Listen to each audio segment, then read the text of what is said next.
Hey everybody, this is Clowntown, and I'm here to bring you the top 5 most anticipated changes in Factorio version 17 for me. Now, there's so many changes coming in version 17, it's hard to fit it all into one single video, but these are my top 5 that I'm most looking forward to. As we learned in Friday Fact number 283, version 17 is upon us. They're in play testing, and it's going to release in a matter of days. So let's get into it. Number 1 change that I'm most looking forward to, science changes. Now, back in Friday Fact number 275, we learned, this is from December 2018, we learned that science is getting an overhaul. Now, not only are we switching to an upgraded high-res version of the science graphics, we're also getting a nomenclature overhaul. Instead of red, green, and military, and then going to blue and purple and shifting over to colors, and then numbering it or doing it some sort of nomenclature with numbers, we're actually naming them: automation, logistic, military, chemical, production, utility, and space. And if you'll notice, military is listed before chemical, the blue science pack. I've always thought it should be third. There's such a big technological hurdle to get over to get to this blue chemical science pack and the military gray science pack was always a little bit easier for me to get to. All it needed was steel. I always thought it should be listed as third. But anyway, the big changes that are coming, red automation and green logistic, are staying the same. The first big change is for military. Now, this is a fantastic change. Now, what you'll notice is military used to have a turret here in version 16. It's being replaced with wall. This is a fantastic change in that it encourages the player to get your stone production going early. And you're going to need stone for several things later on. This is a fantastic change because there's quite a big step up in the version 16 version of military in having to just put turrets in there, which was a lot of iron. Some copper, but mostly just iron. The next big change is also a really good one, and that's that the chemical science pack now needs solid fuel instead of miners. Now, miners always seem like a misfit. Miners take a lot of iron to get production. And again, the same thing with military. You just had to step up your iron in 2 big step changes. Now, this really encourages the player to shift a little heavily towards oil and the oil derivatives. Now, that solid fuel, it's no joke to produce some solid fuel and to get a good steady stream of solid fuel, because this chemical pack is required. And to launch a rocket, a lot of these are required, more so than any of the ones coming after it. So you do need to lean into oil. The other thing that this does is it makes the coal liquefaction technology a much more viable technology, because if you can't produce enough oil early on, you may need to liquefy some of your coal and turn it into solid fuel. Overall, this is a fantastic change, which also means that the solid fuel will be used later on and to be turned into rocket fuel. So you'll want to be stockpiling that as well. Fourthly, the production science pack also gets a good overhaul. So we used to have electric engines in here. Now we've shifted more towards, there's 30 rail in here, which means you're going to have a lot more stone. So not only did you increase your stone production for military, now you're going to have to more faster it for production science pack in 30 rail. This is a great change. The electric engines were okay, but now they're replacing the electric engines with this rail and the productivity modules. Now, productivity modules is a fantastic thing for the player to have to work through, because productivity modules, they have all kinds of benefits, but there's always consequences to using these modules. So now the player will have these in his or her inventory, producing these production science packs, but then the player can also make the choice. Okay, do I put productivity modules in my production units? Now, there's always a cost to using productivity modules, namely power and pollution. And essentially, you consume power. You either then need to increase your power either by adding to your steam production via coal or solid fuel, which presumably you've got going by this point, or you got to lean heavily into solar to offset the pollution. All of these are great choices to put to the player. Finally, one of my most favorite changes is the yellow utility science pack gets a change. Now, blue processing units are still in there, but it had batteries and it had 30 coils. Also had these speed module 1s in there. Those are gone, so the batteries will come into play because but it needs robot flying frames. This is a fantastic change because it forces the player to start producing the building blocks for bots. Now, presumably before you got here, you would have been able to make a decision point to get construction bots, but now it lets you get all the building blocks together so that maybe as soon as you consume your first utility yellow science packs, you could lean into logistic bots. Now, this is a fantastic change. It encourages the player to go through bots, or at least to make that bot decision. Now, here's the other kicker with this yellow utility science pack: low density structure. Now, before in version 16, the only time we could get to low density structures and be able to build them is after the silo. This utility science pack is before the silo. So now, presumably, you'll be able to build all of these rocket parts before you get to the silo. Now, this is great news for the average player, but also great news for the speedrunners. The speedrunners can now start to build up these ingredients until when they hit the rocket silo, research the silo, and then go. I expect speedrun times to fall based on all these changes, but this one in particular is that you can start amassing these.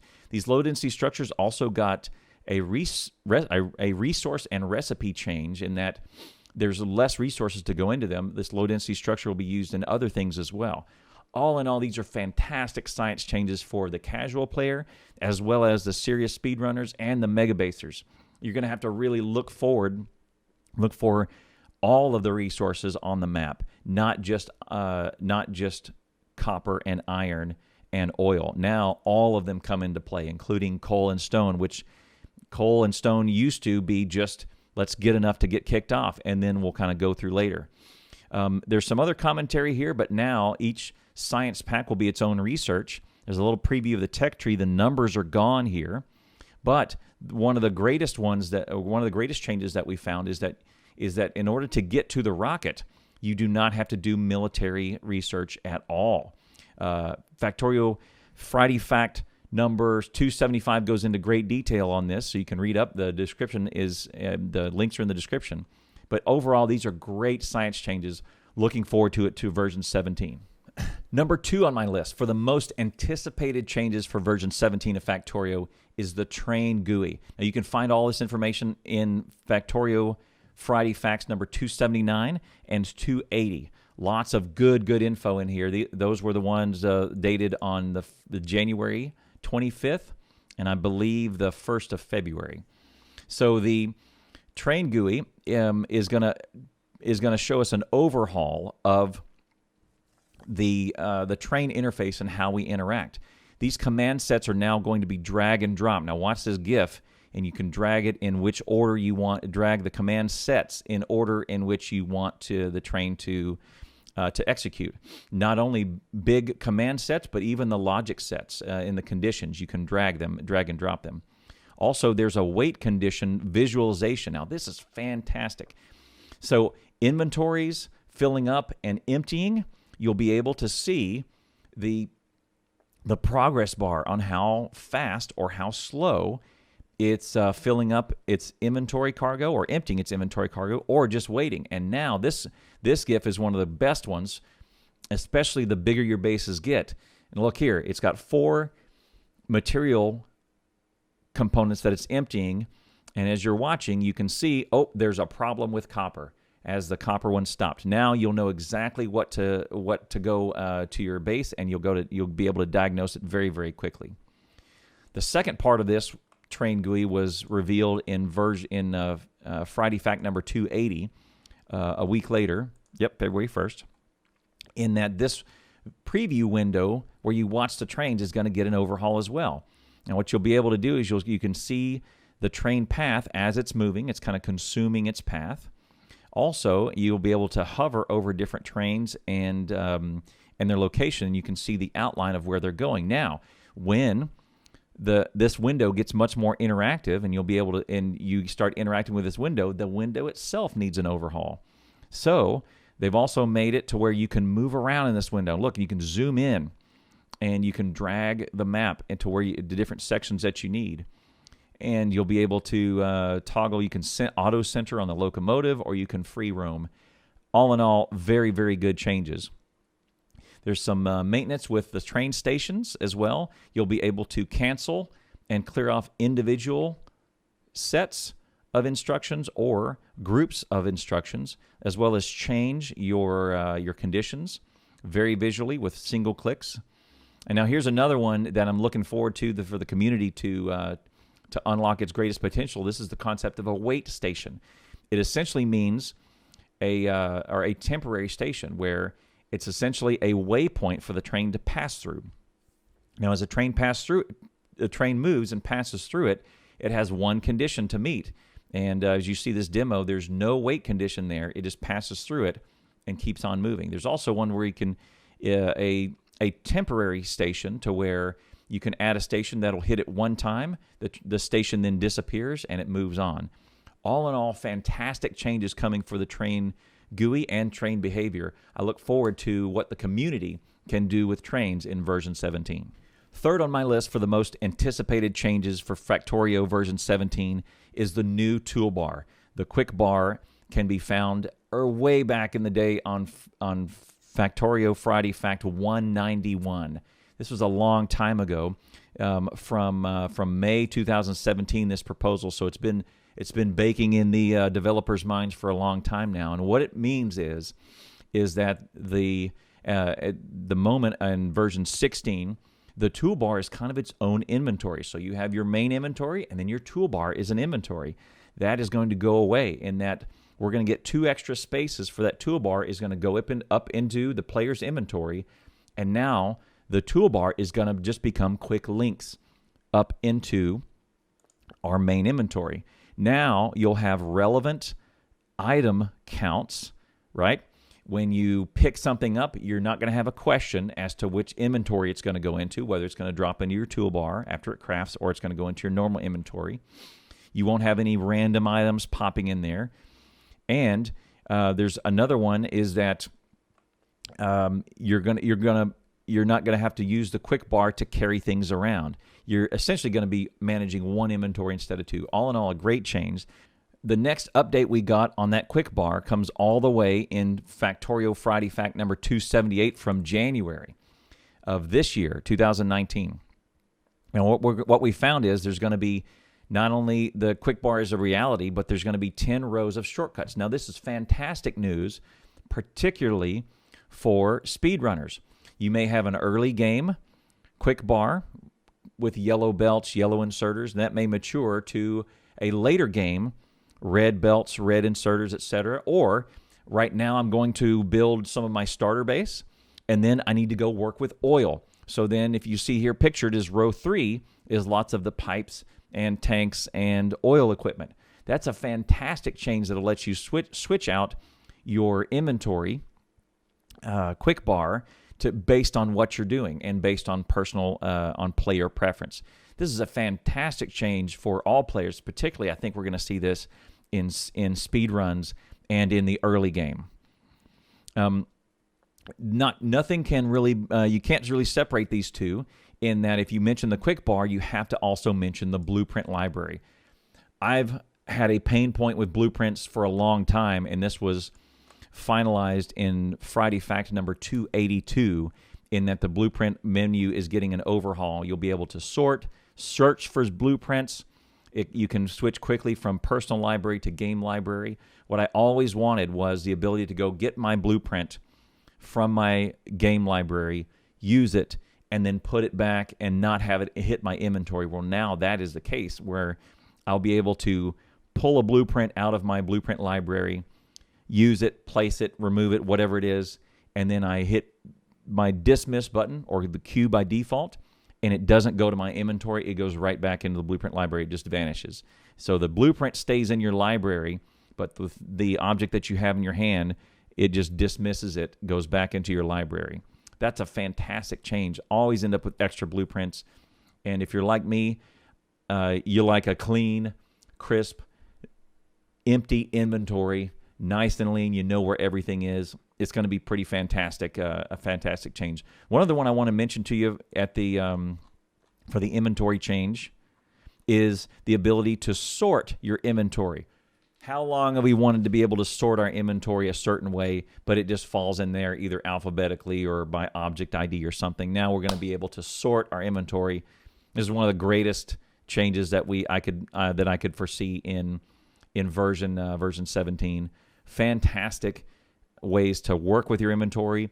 I can only imagine this helping players get more efficient with their builds. Fourth on my list of most anticipated changes for version 17, belt item spacing. Now, this is interesting specifically for mega basers. Now, when you're mega basing, I guess speedrunners too, but when you're mega basing, there's lots of math involved. Most of us have a spreadsheet that we work in offline and put in values. Now, the current spacing is 9 pixels between items. Doesn't divide into 32 very well, so therefore the belt speed for the slowest belts is 13.33 items per second as a belt travels from one entity to another. Those are very unfriendly numbers, and if you scale it up, the red belts are 26.66 items per second, and finally the blue fast transport belts are 40 items per second. That's semi-friendly to work with. So there's lots of encouragement to get up to blue belts so that your math works a lot easier. However, now, because of some of the graphics changes, we're going to reduce, the developers are going to reduce the spacing to 8 pixels, which is a factor of 32, and it's going to give a nice even spacing of 15 items per second, which is a small buff for all the belts. Overall, each belt set is going to get about 12% buffs to belts, nice round integers in our spreadsheets. Therefore, the belts are going to go from those unfriendly numbers to 15 items per second for yellow belts, 30 items per second for red belts, and 45 items per second for blue belts. Just on this alone, we should see a nice little improvement for a little efficiency gaining for early base players. I also can't mention this the belts without talking about also the upgrade planner. Now, the upgrade planner is one of our favorite mods that we've used for a long time. If you like the amazing mod community in Factorio, has produced some great mods. This one, no exception. The upgrade planner is essentially a blueprint that you predefine of what you want to from upgrade to and from, or what you want to change from and to. And then you drag it across, and then you and/or your bots make some changes. Now, this is going to be is no longer going to be a mod. It's going to be a default feature in version 17. This is a fantastic change. You see some of it in action here. The tweak is going to be where you select, a partial. You select a partial belt with an underground that's an odd color. And it goes ahead and selects the other underground and changes that as well. So there's the upgrade planner in its GUI, and you'll be able to interact with it in a great way to quickly upgrade your base from A to B, as long as you have your items in inventory or you have your bots ready to do that. It's a fantastic mod that we've used for actually a couple years now. That's going to become part of the features in version 17. Fantastic change and a fantastic feature coming for version 17. Fifth on my list of most anticipated changes coming for version 17, fluids. Now, back in September, we met a young hero named Dominic, and he made his first FFF post ever talking about how he's going to tackle the fluids problem. And way to go, Dominic. You're a hero for doing this. Fluids have needed an overhaul for a long time. Now, lots of problems with this. It's not an easy task. We want you to know we're all pulling for you. Now, the problems with the current system is that it takes a lot of UPS to do this. There's this little bouncing effect of fluids going back and forth. It takes a lot of computer resources, commonly known as UPS. That's updates per second. That's the measure we see in the upper right of the screen. And you see some of the problems that he talks about. He built a simulator for himself. He went through some possible solutions. Now, one of my favorite parts about this story is that the community helped him out quite a bit. And in that, he was down to 2 different models that he wanted to use, and he ended up choosing one. But this is why the Factorio community is one of the greatest communities. Not only are they super helpful to everybody, if you ask for instruction, they're very welcoming in. But these guys, the Factorio community is very, very smart. And actually pitching this and working with Dominic, the name of that person is in FFF number 271 and 274, I think, is the culmination of it. All those links are down in chat. Fluid Update Part 2, it shows that some of the updates he was able to go get and some of the performance measures he's able to do. Now, finally, what this culminated in is Factorio Friday Fact 274, the second post from Dominic. He gave us an update. And there he goes. In 274, he talks about the two people that helped him. And actually, the yeast, one of the users, is a physicist that actually helped him make a simulator. And the other one was Quinor. Both of these 2 proposals were very, very good. And thank you, Quinor and the yeast, for helping Dominic out with this problem.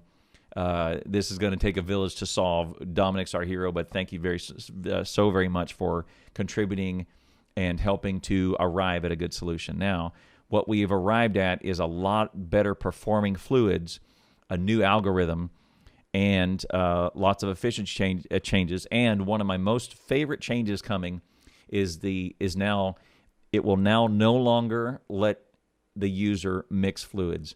Now, if you're like me, sometimes when you're setting up your oil system, you'll accidentally mix 2 unlike fluids, and that's it. The pipe is toast. You have to pull almost everything up and place it down again. It's a big pain. Now, you see by this GIF that you're not going to be able to mix 2 fluid types together. This is a fantastic change. I like this very, very much.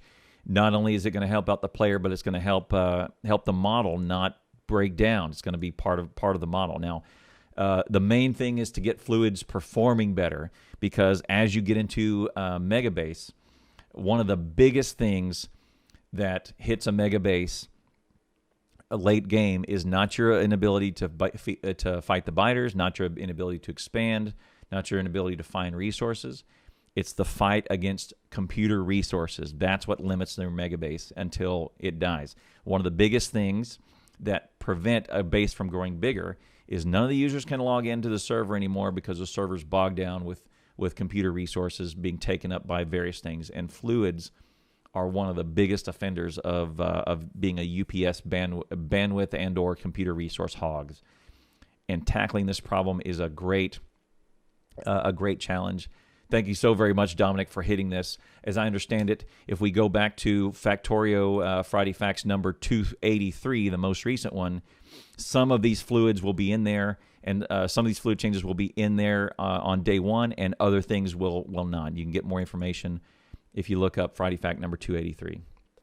Now, I'd like to give some honorable mentions to some great changes that didn't make my top 5, but are still worth noting.